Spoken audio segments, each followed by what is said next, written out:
This is the nature of war. When you're in combat, one of the things that you're doing is you're going to be looking at how that engagement is going to end. So the fact that these talks are going on, I don't think came as a surprise. I think the important part is, again, to make sure that we're having the appropriate players at the table to ensure that there's a lasting peace in Afghanistan once the U.S. and its NATO allies are no longer there in a service and support role.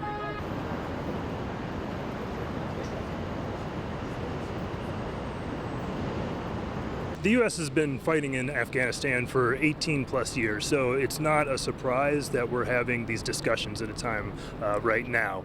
This is a complex, I think, question for veterans who have fought there and who are in our military, and for those who continue to fight there. I think one important thing to note is that we continue to have service members who are losing their lives in Afghanistan right now.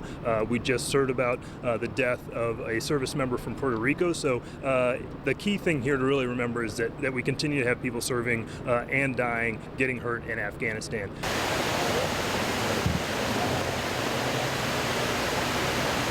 Peace negotiations are always complex, so I think the important thing is to make sure that whatever discussions are happening are being complex, that they are involving all the right parties, that we're taking our time, and that we're not trying to rush out too quickly, because we don't want to leave a vacuum there. We want to ensure that the service and sacrifice of so many thousands of our service members is going to have a lasting and positive effect on the lives of the Afghan people.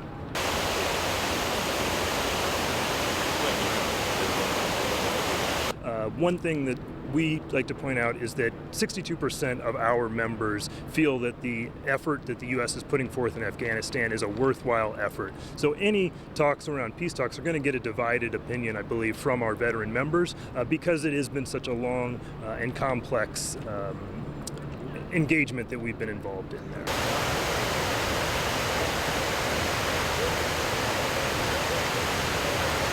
I think that just gets back to the importance of making sure that the U.S. has all the important and appropriate players at the table to make sure that any deal that is worked out is enforceable and is going to have the desired result, which is a long-lasting peace for the Afghan people.